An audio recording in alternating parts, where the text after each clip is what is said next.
एगो जनी कहते हो लड़ी कहीं में, अरे लड़ी कहीं में गवना करो लगल, लड़ी कहीं में। पहले के जमाने में सही बात बा, बड़ा कम में उम्र में शादी हो जाए गवना हो जाते रहे, ना पढ़ाई कंप्लीट होके ना आदमी खाना बनावे कुछ ना सीख पावत रहे पहले के जमाना में। लेकिन पहले के जमाना बड़ा नीमन रहे। हो लड़ी कहीं में गवना करावे लगले,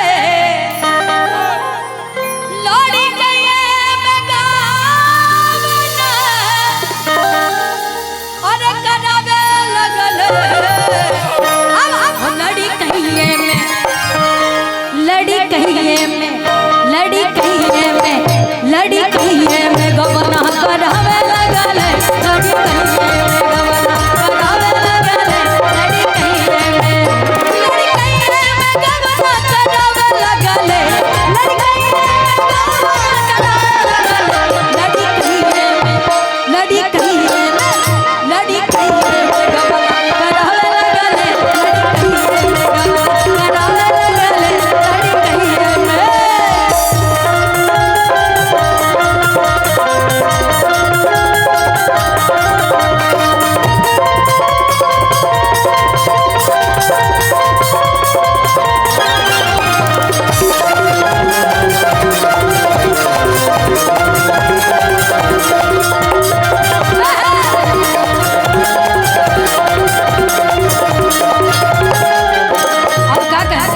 कहले कि साल भर हाड़ी न छुआइबो,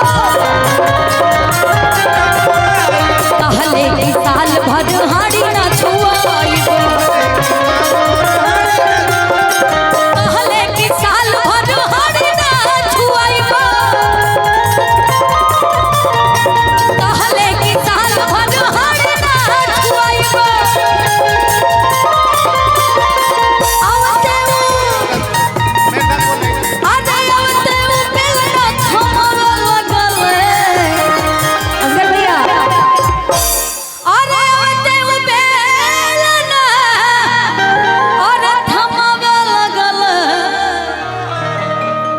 कहलन कि साल भर तारा से खाना ना बनवाई, तू खाली आवा कन्या बन के रानी बन के राज करी।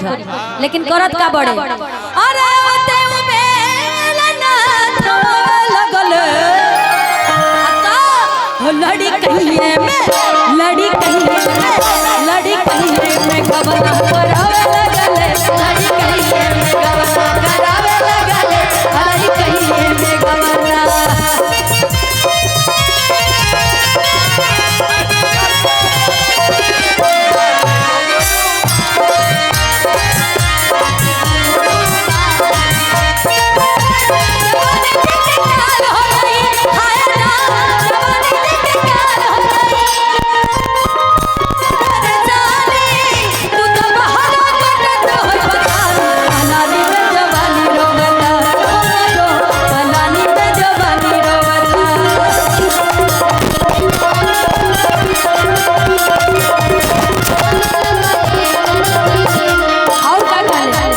कहले कि मोटर पे सगरो घुमाइबो, कहले कि मोटर पे सगरो घुमाइबो,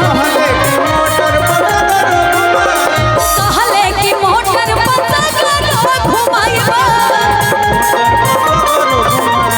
कहले कि मोटर पे सगरो घुमाइबो।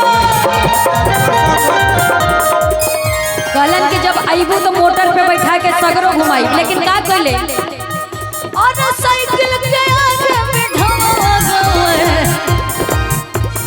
साइकिल के आगे बैठावा लगल, लड़ी कहीं में, लड़ी कहीं में, लड़ी कहीं में गवना करावे लगल, लड़ी कहीं में गवना करावे लगल, लड़ी कहीं में गवना।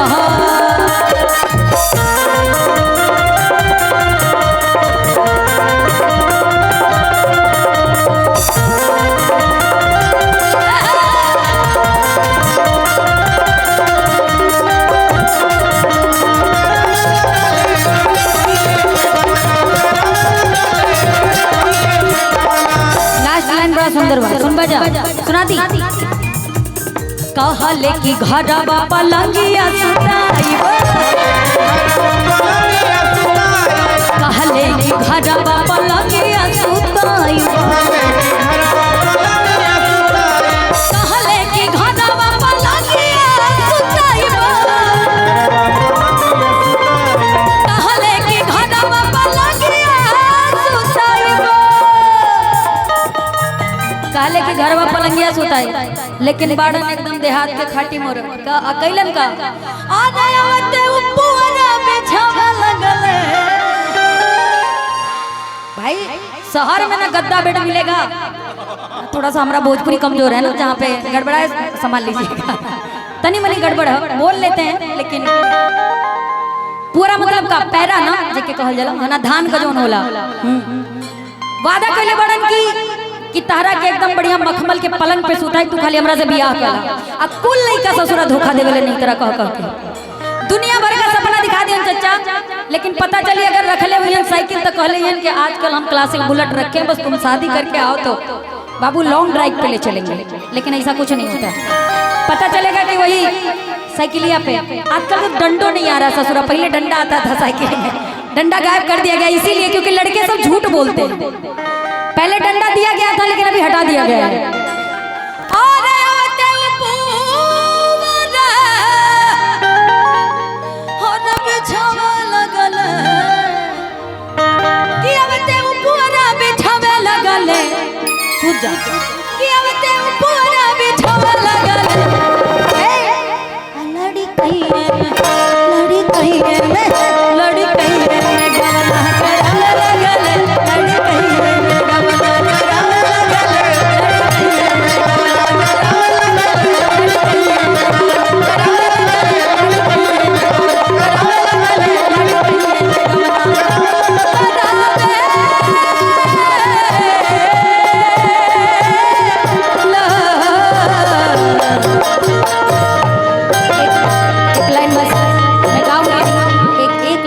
ज्यादा नहीं फरमाइश की तो सुनाई।